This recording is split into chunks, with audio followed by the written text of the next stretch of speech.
Listen, I don't own the rights to this music. When the war is won, we will be sure. We will be sure. Oh, no. What's up, everybody? Welcome back to Dr. Carla TV. Deeper on Dr. Carla TV Network. Listen, I'm so excited tonight. We are going to have an amazing show. I am super excited. Listen, I want you to do me a favor right now. Call somebody, text somebody, and let them know that Deeper is on. Okay? Deeper is on. Do me a favor also. Go over to YouTube and subscribe to my YouTube channel so you can get the alerts whenever we decide to go live and stay connected. Do it right now. Don't waste no time. Do it right now, right now, right now. So listen, all of you all that are new to Deeper, what you can expect is real people, deep topics, and transparent experiences. We're going to have an absolutely amazing show on tonight. Listen, you do not want to miss it. The topic on tonight is called Divine Justice. And that's why you hear this song talking about glory. We got the victory. You hear me? We have the victory. Yes, indeed. Yes, indeed. Listen, I'm trying to give you all time to like and share this video and let everybody know that we're on. Listen, we're going to have a great conversation that's really going to bless you, inspire you, and just pretty much make you go, wow. So I am so excited. You don't want to miss tonight. Listen, you don't want to miss no Saturdays. We're Deeper. Come on. Seriously. Yes, indeed. And listen, I want to let all of you know, if you desire to sow a seed to Deeper, all you have to do is go to my Cash App and sow a seed. We'll put that information up later, but make sure you sow and support what we are doing if you are enjoying Deeper. And if at any point of the show you desire for us to go deeper, I want you to put in the comments, go deeper, Doc, okay? Put in the comments, go deeper, Doc, all right? So listen. Y'all come on in. I want to see those numbers go up a little bit more because listen, this is going to be absolutely amazing tonight. Yes. We are going to be talking about divine justice, okay? Divine justice. So before I bring our speaker on, I want to tell you a little bit about this amazing woman of God. Listen, she is a member of the NIA, and that stands for the National Incarceration Association. And she's also she's actually the president of the Troup County NAACP. The Troup County, I wanted to make sure I got that right. She's the president over the Troup County NAACP, which is so awesome. And listen, she has served over 15 years as an advocate for disenfranchisement. Listen, this woman is so amazing. And guess what? On top of all of that, she is a prophet. Glory be to God. She's a prophet. That's not something she probably mentions a lot, but she is a prophet of God. And so we're going to hear her story on tonight, and I know it's going to inspire each and every one of you. So without further ado, go ahead and put your hands together as we welcome Annala Diors. Welcome, woman of God. Thank you. Yes. How are you tonight? I am doing excellent, doing great. I'm blessed and highly favored. Yes, you are. Well, listen, I want to first publicly thank you for coming and agreeing to be on the show on tonight. And listen, I know that your story is going to be a blessing to someone. And like I tell all my guests, to be comfortable, be transparent, tell your story, because listen, somebody's life is going to be touched and encouraged and changed by your stripes, by everything that you went through. So before we get all the way deep into it, Annala, I want you to go ahead and tell the people just a little bit about yourself.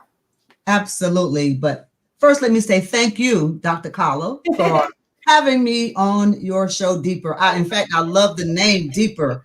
I love that. I mean, when you think about a show named Deeper, you know you're going to do some great work on that show. So thank you for having me. First, let me say that I was the previous president of the NAACP in Troup County. I want to make sure that people didn't go like, well, she's not the president of the NAACP. Okay. I was raised, Carla, by my grandparents in the South, where during that time where sharecropping was still practiced. That was in the 1960s and things like that. In fact, I reflect on that period right now. And sometimes I understand that when I reflect on that time, I realized that I don't think that people even understood that they were no longer in slavery during that period in the South. So I'm sharing a little bit about my background so people can understand as they hear my story where I'm coming from. Yes, for sure. But today, even though I've gone through that, the sharecropping and growing up in the deep South where there was so much racism and injustice, today I am a spiritual minister, as you mentioned. I'm a mother, I'm a grandmother, I'm a business owner, I'm a published author. I publish under my own publishing company. I'm a motivational speaker, member of Toastmasters. But more than that, Dr. Carla, I want your audience to know that even with all those things that I have accomplished and still accomplishing, I experienced being a statistic in the state of Georgia penal system. Wow. And I was sentenced to 50 years to serve 20 in prison for theft by deception. And being captured in the prison system is one of the reasons I became a volunteer of the National Incarceration Association, the NIA. Because in the NIA, what we do there is that we volunteer to help people that are also incarcerated. And I promised the women when I got my freedom, and I received my freedom in 2 years because my family and I did not give up. We decided to fight. I promised all the women that I left there that had been there since they were 17 years of age. Now they're 30 and 40 years old, some in wheelchairs and all kinds of things. I promised them that I would not forget them, and I didn't. So I chose to volunteer with the NIA because it's their mission to provide community of families and loved ones and advocates of the incarcerated reliable information and resources to help them during their difficult journey. And it was the NIA and organizations like the NIA that helped my family during my journey. I mean, we'd never gone through anything like that before. So being captured, and I say captured because that's the way you feel. You feel like you're inside this gate, inside this fence, and you keep looking at the gate, and something inside you say that you can just walk away, you can just go home, but you can't.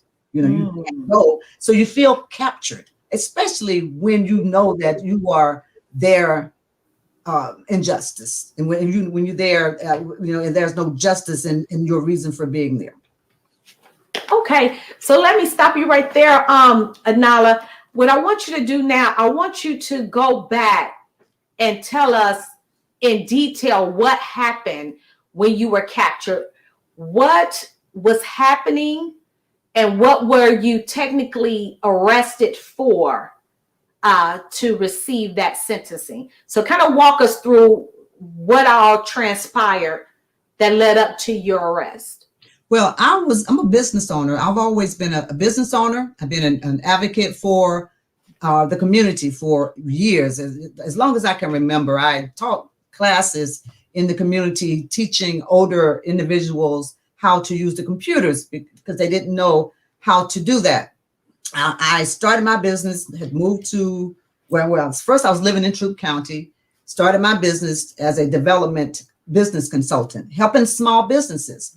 One of the things that I know that I probably stirred up some feathers because I was also registered as a lobbyist. And as a lobbyist, what I did is I helped businesses of color to break into some of the contracts that were being issued in Troup County. And most of those contracts were not available to people that looked like me. So I taught them how to access those contracts. I went to the county and places like that and lobbied for small businesses to be able to at least have a level playing field. So with that being said, working in business, I'm approached by this organization. I will not call their name.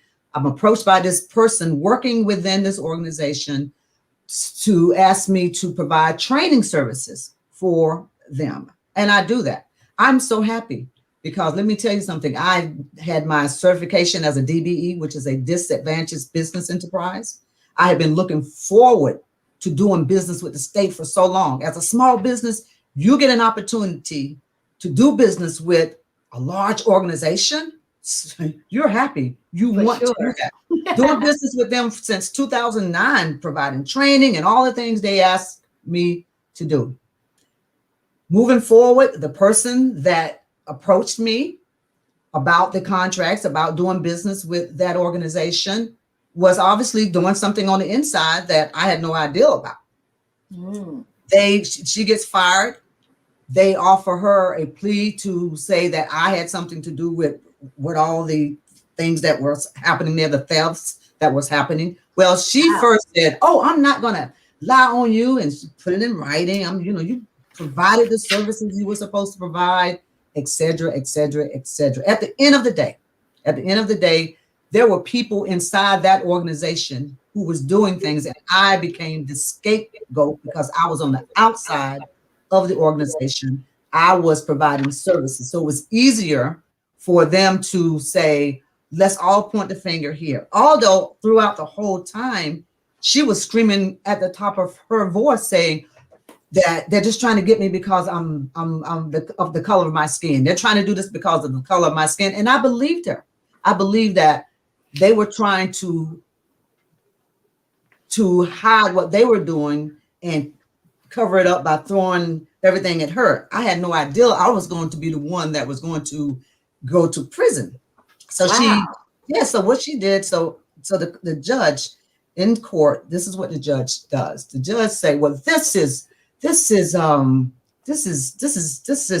whatever against the public. And I'm thinking, I'm the public. I'm the one on the outside. I'm the person who was on the outside having a contract with someone on the inside, and you telling me that this was something that was done against the public trust. I wasn't. I was the public who trusted.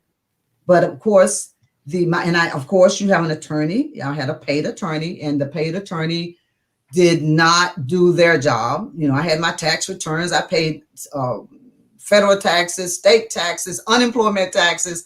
But the district attorney stood there and said, no, the investigator said, oh, this is a person who doesn't even pay taxes. And my attorney never stood up and protested against that. So long story short, at the end of the day, I spill it out in my book called Screaming from the Inside, because I wanted people to know how you can get caught up and not even realize that you're getting caught up. Wow. Yes. Yeah, so at the end of the day, I get 20 so the judge throws down his gavel and goes, because you don't even act like you are that you are remorseful about this, I'm gonna give you 20 years. 50 years, do 20. Now keep this in mind. The whole time, Carla, they were telling me the DA was trying to get me to take a plea. I said, but a plea would mean that I did something, right? Well, yeah, but you only do 6 months, 7 months at the most. I'm like, I can't take a plea for something I didn't do. And now let me ask you this. What was actually the charge? Theft by deception. Theft by deception.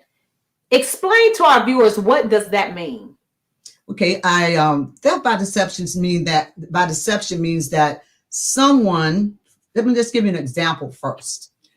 I come to you and I say, Dr. Carla, I am going to provide counseling services for you. Mm-hmm.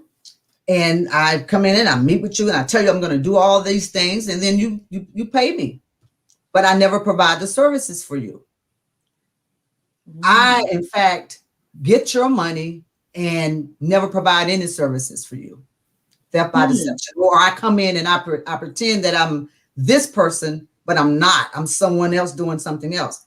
I never did any of those things. That was never, ever proven. What was proven is that I did do business with that organization, but never theft by deception. I never deceived anyone. It never even came out in court that I deceived a single person. In fact, the girl that was on the inside was so smart at doing this. In fact, in court, it was determined that she'd done this before in another state, but they hired her anyway. So I'm the one who was hurt because they should have never hired someone. If they had done a background check, they would have known that this person had done the same thing at another time, but that it didn't matter.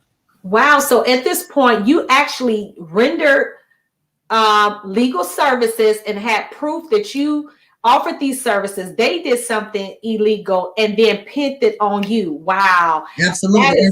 That is something. And this that girl, the co-defendant was saying things like, oh, well, they've been stealing, they've been hiding money, they've been taking money. She was saying all of this all the way up until they knew that I was not going to take a plea. They offered her that same plea. So that's what the court. So let me ask you this, and this us getting a little bit deeper into the details. So how was they able to pin something like that on you? Did they have some type of compromising evidence of funds, some type of way that they was able to pull it off that you were a part of that? The only evidence that they had was evidence that I was paid for the services that I provided. That's what that was. But they took her testimony, and her testimony said she admitted to doing something wrong. Let me say that she admitted that she had been doing these things, and then they said, well, was she helping you? Then she said yes, because you need two people. They needed two people. They just couldn't have her. They wanted two people. And so, I'm sorry. So did they offer her like a lesser deal if she threw you under the bus, something like that? This how it works, Dr. Carla.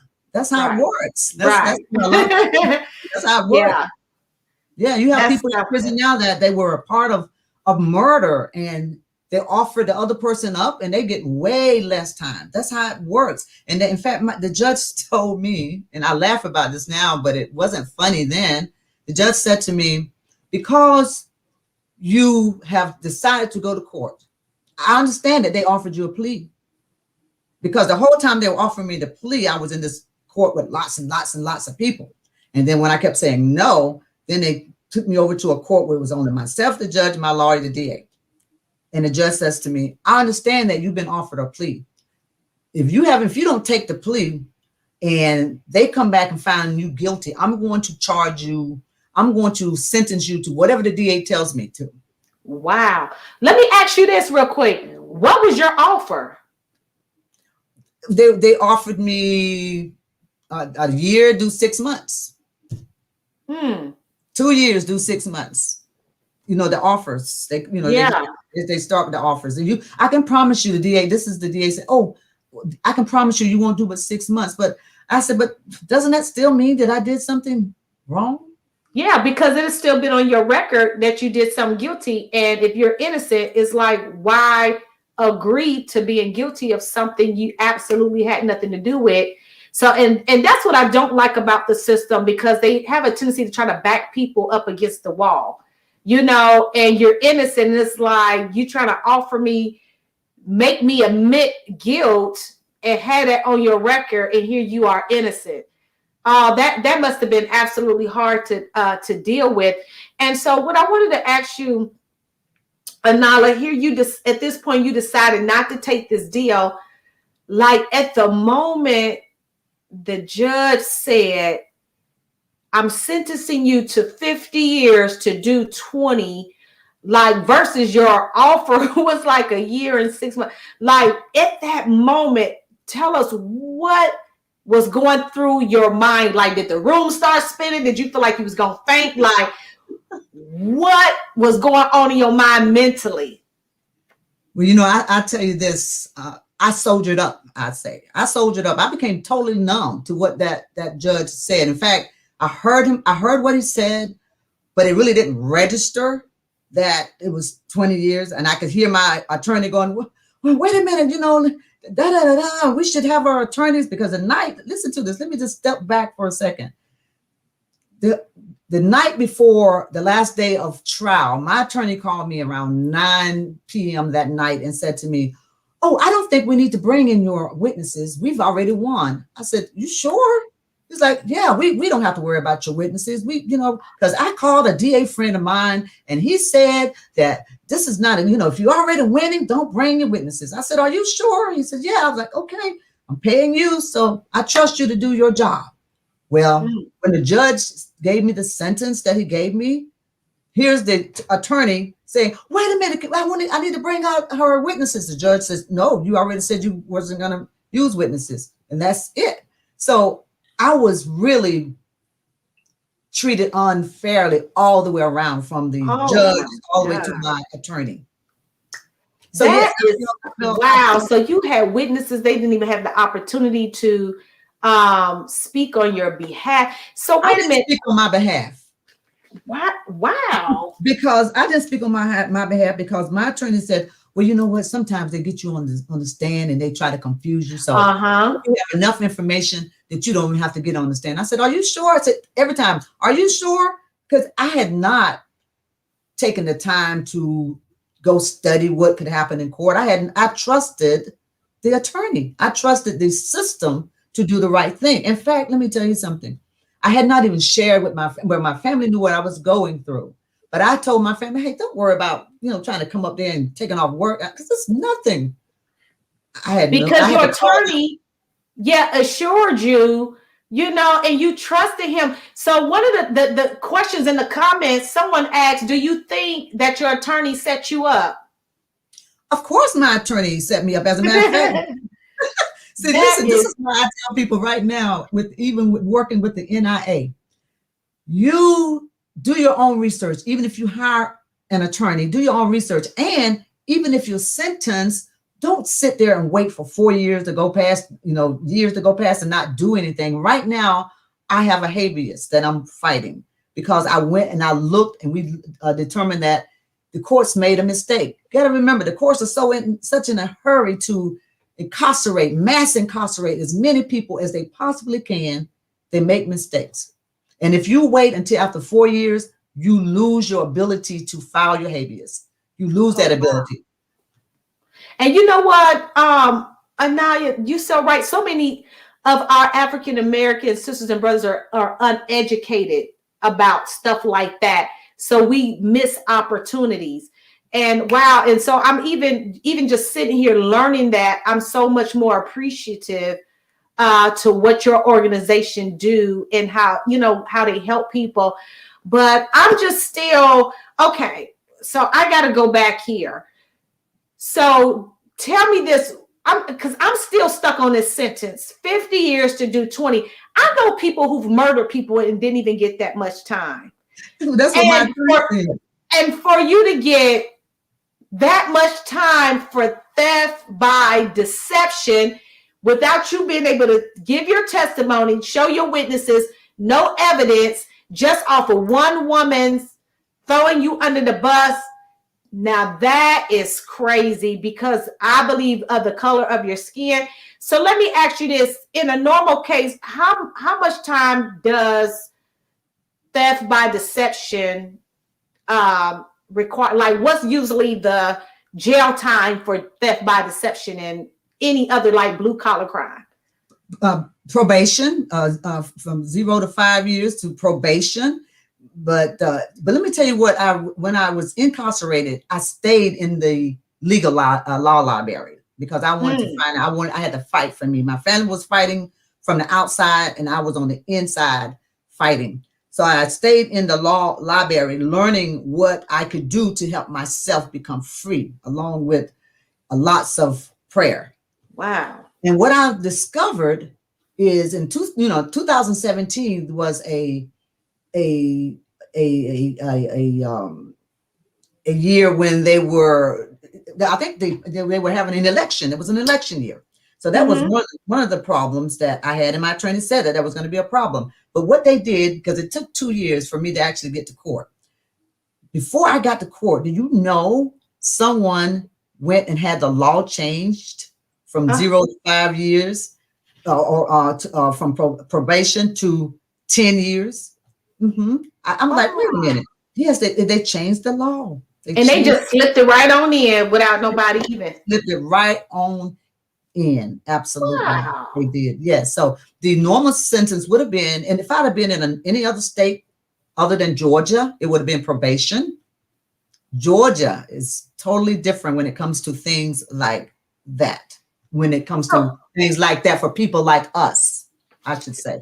So who has the authority and the power to come in and just change that real fast like that? Like, well, you have lawmakers, you have our state representatives and people like that sit on the judicial committees. That's why it's important that we vote. That's why it's important that we know who serve on those committees, because it's those people that's sitting there and writing those laws. And unfortunately, sometimes we vote for people and they have no idea what they're doing. They're just, somebody gives them a piece of paper and go, wait, we need to pass this, and they're just executing it. We have to get involved.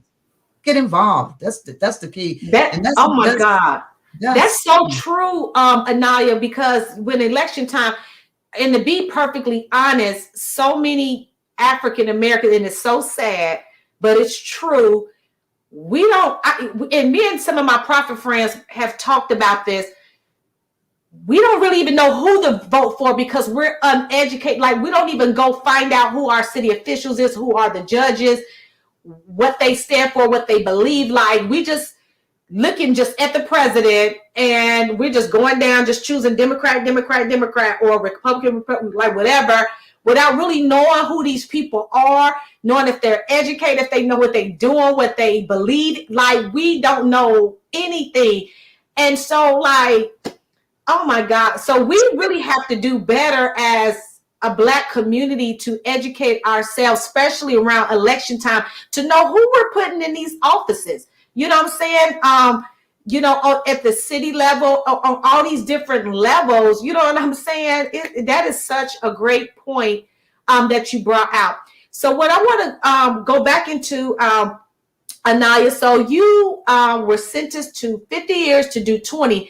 Now here you are going into prison. Now I want you to describe to our viewers what that experience was like. But I tell you what, before you go into that, hold your thought. I just realized it's time for intermission. So when we come back from intermission, I want you to describe to us what it was like to be in prison. So everybody, don't go nowhere. Stay in your seat, and we'll be right back after these messages.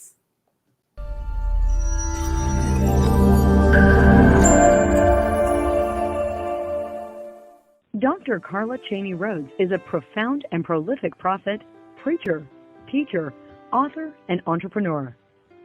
On her new talk show, you can expect real people, deep topics, transparent experiences, as she provokes us to go deeper. You can follow Dr. Carla on all social media outlets at Dr. Carla Chaney-Rhodes. And while you're there, don't forget to purchase one of her manuscripts, Healing from Church Hurts.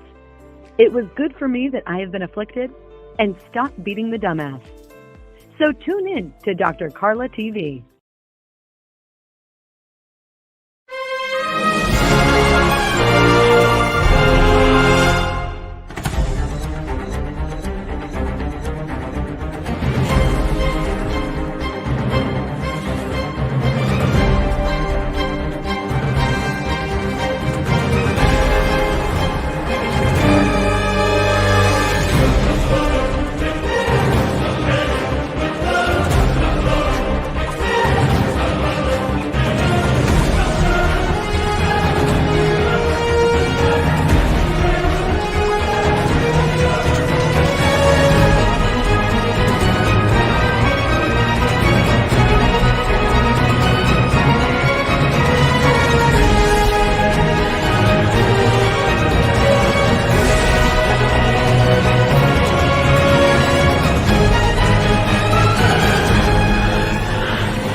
Yes, and we're back. So that video that you all just saw was about the Recovery Room Conference coming up September the 11th. Make sure you go and register right now. It's available on my website at www.drcarlachaneyrhodes.com. Registration is open right now, and I want you to be able to take advantage of our early bird registration special before it ends. So make sure you go now. Don't wait for me to put up a flyer. That's coming. But you know me, and you know we're going to bring it, okay? So make sure you go ahead and register right now for the Recovery Room Conference coming up 9/11. All right, everybody, we're back. And for those of you that are just joining us, we've been having the conversation with Miss Annala Diors, telling her story, OMG, about how she was falsely accused and sentenced to 50 years in prison to serve 20. And we've been talking about her experience. So we're getting ready to dive right back in with Miss Annala. And where we left off at, we wanted to ask you to begin to describe to our viewers, for those people who've never been incarcerated before or locked up before, what was it like to have your freedom taken away, to be locked up behind bars? Like, we want to know, like, in detail, all the juicy stuff. Like, was it like what we see on TV? Like, you can't drop the soap and like all of, like, tell us everything. Well, first, let me read an excerpt from the back of my book, Screaming from the Inside. This is how it was when I walked into this place, never being there before. I'm going to read this to your audience. Bend over, spread your legs open, cough, cough again, turn around, open your mouth, stick out your tongue, hold up your arms. The officers continued to bark out orders as myself and other captives stood helplessly naked before them. Within my mind's eye, I was having an experience that did not belong to me, but yet had happened to a part of me. In this vision, I was standing on a plank of wood. The ship that delivered me here remained faintly in the background. I was demanded to strip naked again before strangers. This is an excerpt, and this was exactly what I felt like. I felt like my ancestors were standing there with me, being stripped down, examined like a piece of property.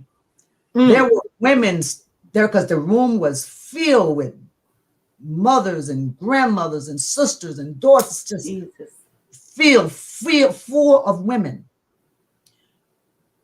There were some that were crying because they were so embarrassed. There was nowhere to hide their naked bodies, and they were just in the open. They were crying. Then there were some that had been there many, many times and knew what to expect, and they were good with that. If people like me, when they started to pour this liquid over our bodies, I had no idea what are they pouring over our bodies? What is that for? And then you were demanded not to wash it off until you were told to wash it off. What? Okay, hold up. Wait a minute. So you in a room with all these women, everybody's naked, and they're pouring a liquid on you? Over our bodies. I found out, someone finally said that, they're pouring this on us because they think we have lice. We don't have lice, but yes, you stood in a row and they pour all this liquid on you, and you cannot wash it off for 10 to 15 minutes. So you're standing there in the cold doing this. Everybody's looking at everybody, trying to hide your eyes and feeling so ashamed. That's what walking into prison was like. Now, granted, that don't get me wrong. And I know some people out there are probably thinking, well, you did the crime. Everybody in prison, number one, isn't guilty. And number two, even if you go to prison, there should be some dignity. There should be an element of dignity for people, because you're still human beings. And let me tell you, people who say, if you did the crime, you got to do the time. Let me tell you something. You never know when someone is going to falsely accuse you. You never know that. I had never been in trouble, never been in jail a day in my life. This could happen to anybody. So let me say that. And so that's the whole thing that blows me away with your story. you had no criminal background, and they just literally threw the book at you. So, Annala, let me ask you this. So I know just from my own experience that there are different types of jails and prisons. Some for like, I guess the correct wording somewhere around here is like, if you're like a low risk or low threat versus the violent murderers and killers. Like, were you in the worst prison with the killers? Let me say this. The mass incarceration is a problem. Do you realize that there's $81 billion spent annually on people in prison? That means there's a lot of people in prison. That's your tax dollars going in prison. There's about 2.3 million individuals in U.S. jails and prisons, and about 4.5 million people serving probations. So let's just take those numbers and realize there are not enough facilities to put anyone in a nice cushy facility before, as a result of a blue collar crime. Gotcha. The person that I shared a room with had murdered 3 people. Oh my God. Yes. Now, I understand. Okay, I'm sorry. Oh my God. I'm sorry. This thing is messing me up. Here you are, innocent, in there for something you have not done, for something that petty, no criminal background, and you have to be a cellmate with a murder. Wow. Yes. Let me see, women. Women, but men's prisons are so different. That women's prison, most of the women there and I was at Pulaski. Now I was in they called it the honor dorm. But let me tell you something. There's no honor in prison at all. It was clean. It was nice because everybody had to do all the work to keep it clean. But there's no honor in prison. People steal from you. You have most of the women there chose alternate lifestyles, which mean that it didn't matter. You had to be in the same room with those women because they don't want, you couldn't ever try to show or be the woman that you are. Say, for example, some women, they wanted to put on some lipstick so bad they would they would work in maintenance and get some of the paint, try to paint their lips and things like that because they wanted to feel like a woman. They would take that away from them. They did everything to not allow you to feel human, feel like a woman. But I'm sure men go through the same thing. They don't want you to feel like a human being. It doesn't matter the crime. You are in there with people that raped, murdered, did all kinds of things. So, Annala, let me ask you this mentally.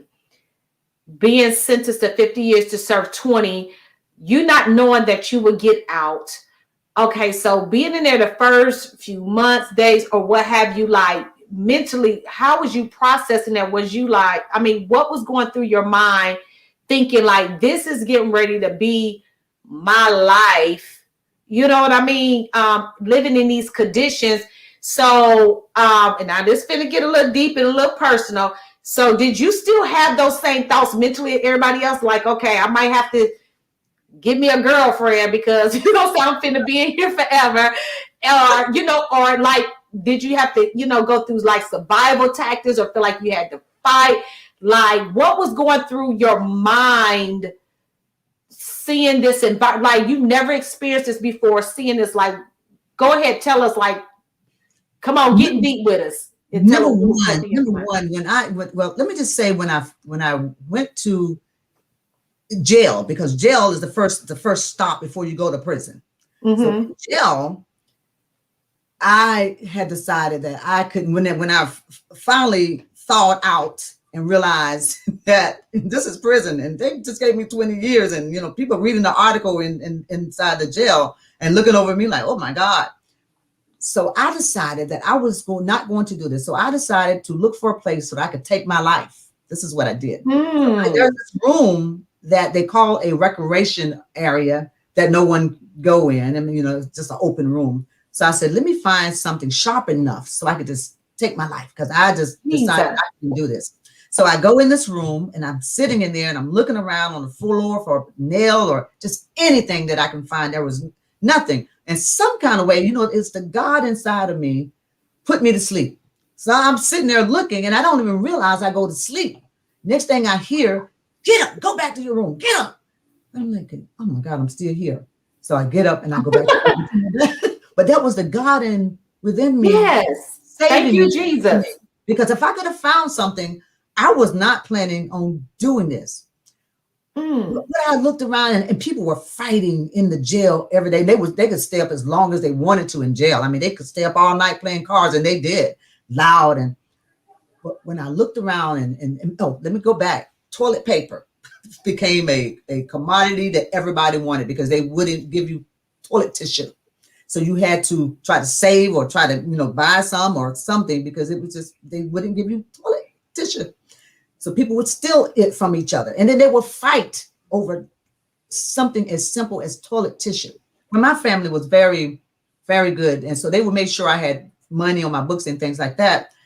What I did is I started looking at other people, Dr. Carla, and I saw that they were worse off than me. Even though I was given this kind of time, I knew that something had to be greater than.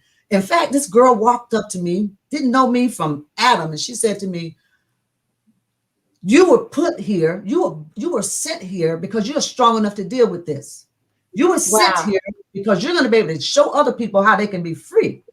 And I go to this water fountain, I'm drinking water, and I look up at this painting that someone that's incarcerated had painted. And in that painting was this big mountain. And it said, you were placed on this mountain so that you could show other people that this mountain could be moved. Wow. I started that day, decided I wasn't going to take my life. I decided that day I was going to help other people learn how to live together. So what I did in county jail is I had my family put money on my books. I bought food for everybody that was fighting because they were hungry. Because see, people think you get 3 squares a day. That's not true. On the weekends, you only get breakfast and dinner. And if you don't have any money, you are hungry. Wow. So what I did is I bought food. I put together a talent show. And I said that, anybody that wins this talent, they're going to get this food. They can choose what they want off the store. And let me tell you something. These people, they tore up sheets, made costumes, and we had one of the best talent shows.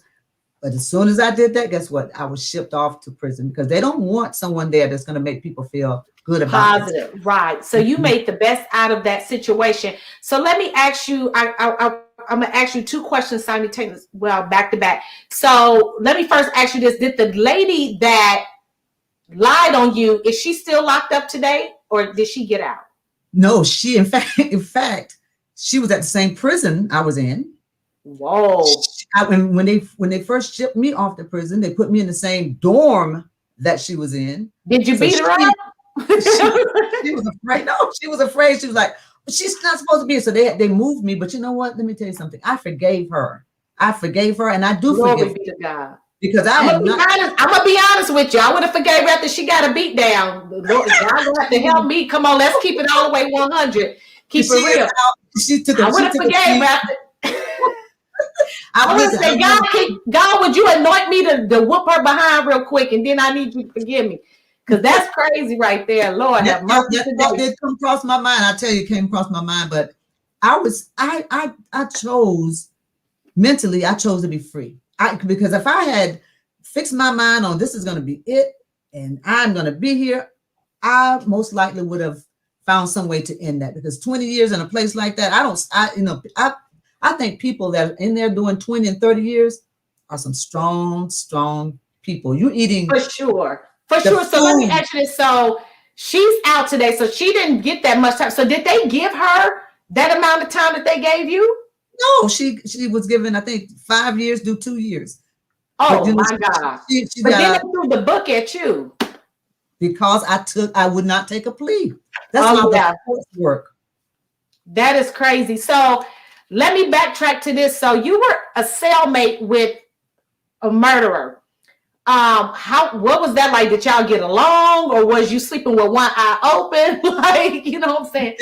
Well, you'd be surprised that women that are incarcerated, they're not. Well, you have some, and there are dorms that have gangs and things like that in. But for the most part, I was so protected, Dr. Carla. I was so protected that people, even the girl, when I first moved over to this particular dorm, this girl, she was mentally challenged, and she had committed murder. I tried all my best. Now that is one I will admit that I put up my dukes on that one. I said, you know what, bring it, because she just wouldn't stop. So finally I was moved from her room. But yes, she was angry all the time, mean all the time. So yes, with her, I kind of watched myself because I didn't trust her at all. But then the other ladies were older people who had been there 25 years or so and 30 years. So they were harmless. The only thing that the problem, they wouldn't take a bath. Some of them. Got you. So let me ask you this, because I don't want to run out of time before I get to this question. I want to know, what strategy did your family use to get you out? Because you were sentenced to 50 to do 20, but if I believe correctly, you only served 2 years, right? That's exactly right. That is amazing. So I want to know, tell our viewers, what strategy your family used to get you up out of there? Well, first, let me say this. I got to the point in there where my physical body was there, but my mind was on the other side of the wall. So you have to put your mental process. You cannot allow the system to hold you captive mentally. So that's the first thing I had to do. And I talk about that a lot in my book.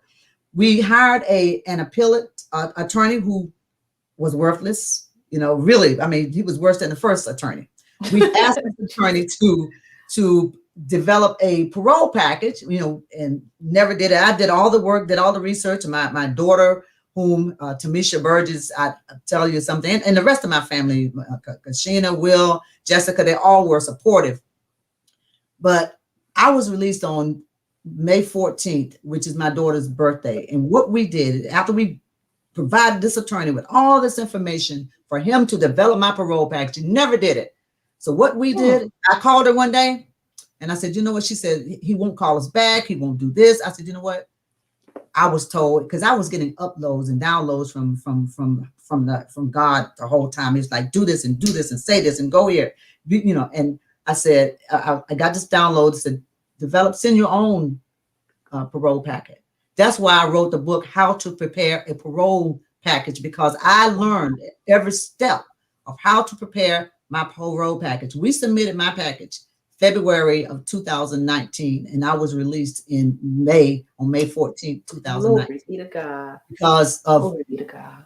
That's how I did the research. I went to the law library. I didn't sit around listening to and buying music and I did my research. I did my work. And we wrote so many people. I know that we spent over hundreds of dollars sending letters to different organizations asking for their support. So there's a lot of organizations out here, Dr. Carla, that say they're in this business to help.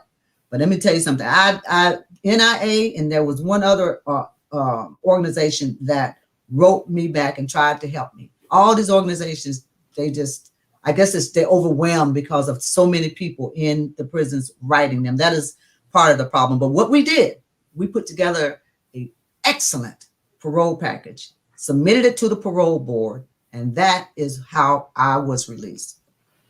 Wow. Let me, wow. That is so amazing.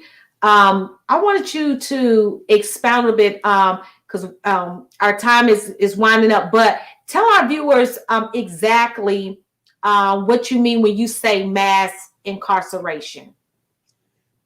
Mass incarceration is defined as a large proportion of the population that is imprisoned.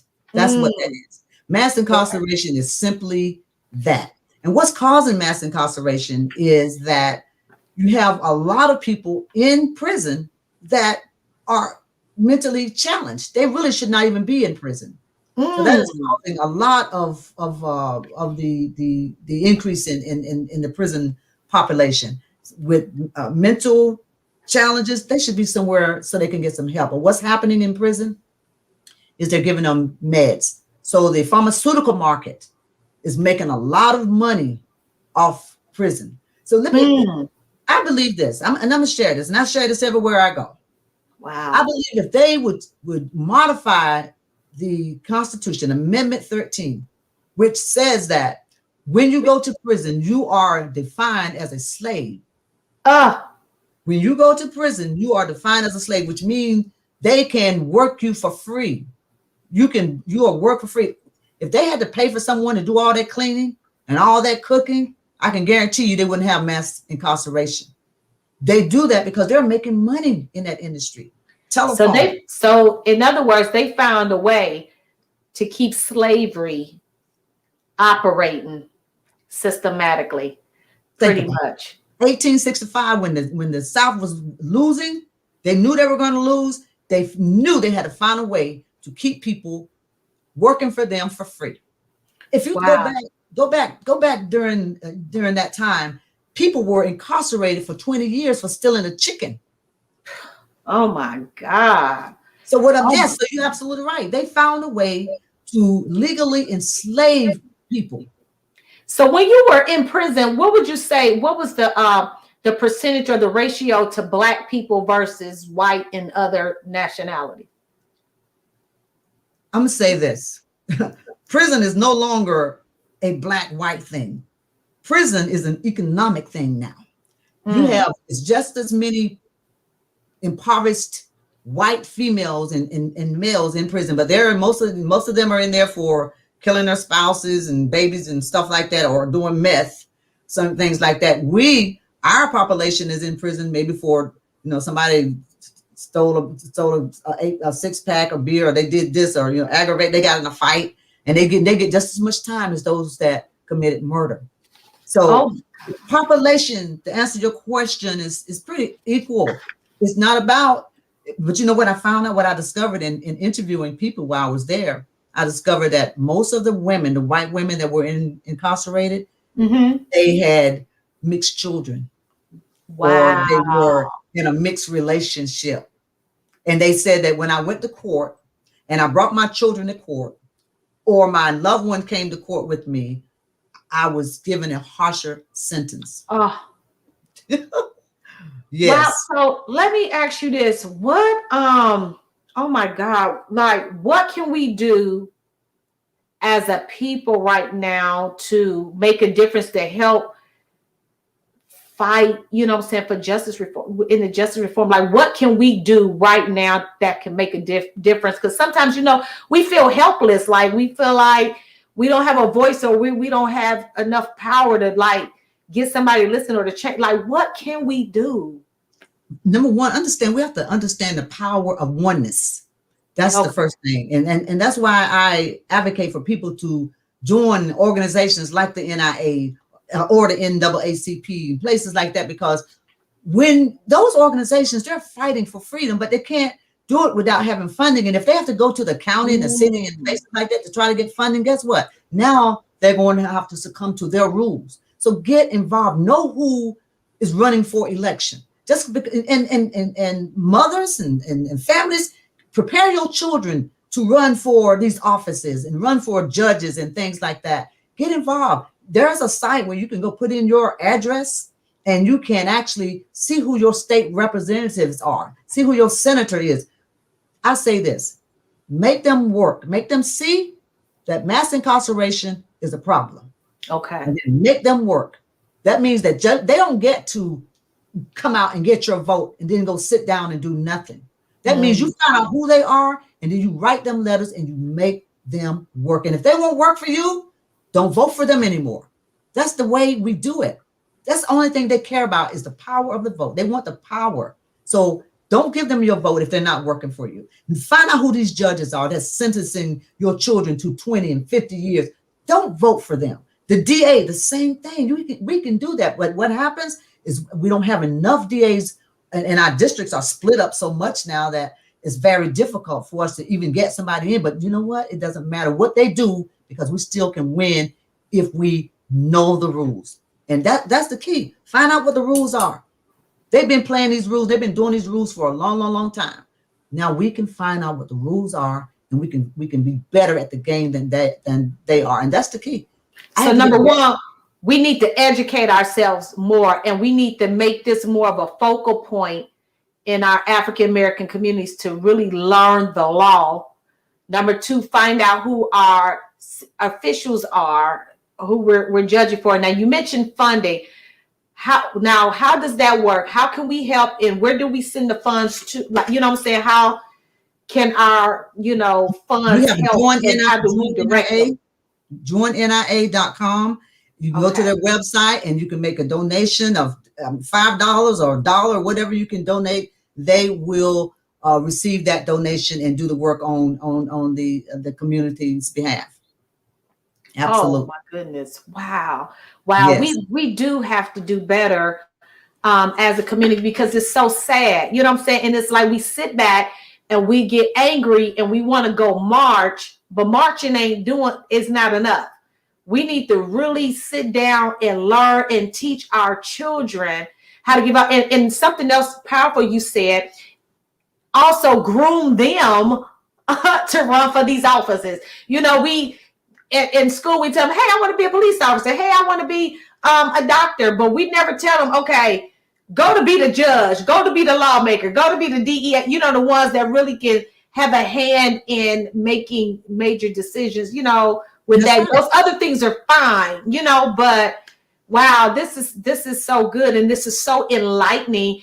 And and I really just thank God for you, Anaya, because after experiencing that, you kept your word and you kept your promise to the women in there, and you have dedicated your life to continuously to help and support other people who've been wrongly arrested, falsely accused, and just having these ridiculous sentencing that makes no sense. And so I just want to applaud you and thank you for dedicating your life and being a resource and an advocate, for people and families to help them fight. And you've been giving them hope, and even you've been a blessing to assist my family personally in incarceration cases. So I just want to publicly thank you for that, which is just absolutely amazing. And we need more people like you.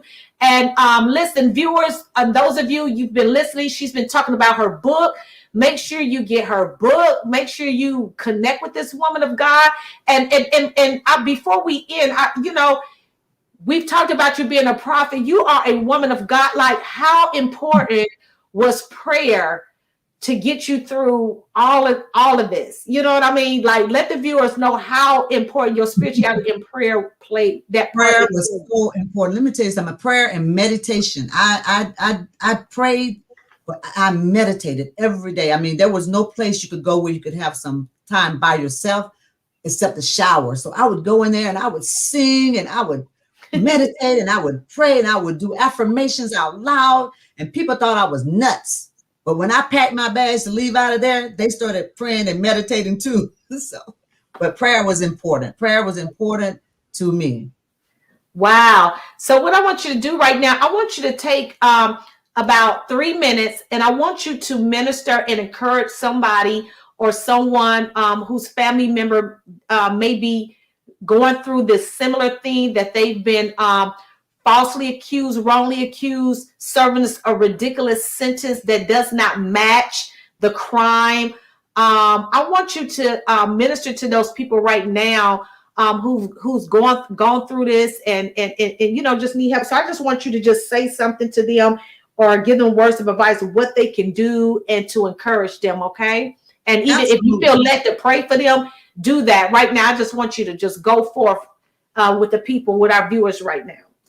Absolutely. I stood and stand on Isaiah 61. It says, the Spirit of the Lord God is upon me, because the Lord hath anointed me to preach good tidings unto the meek.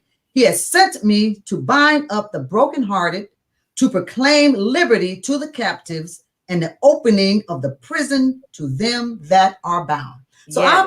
I want to say to those of you who are listening to this show today, to this live broadcast, that God has already spoken that the captives are to be released, to release those being held bound. So when you think about your loved one, don't think about them being in prison.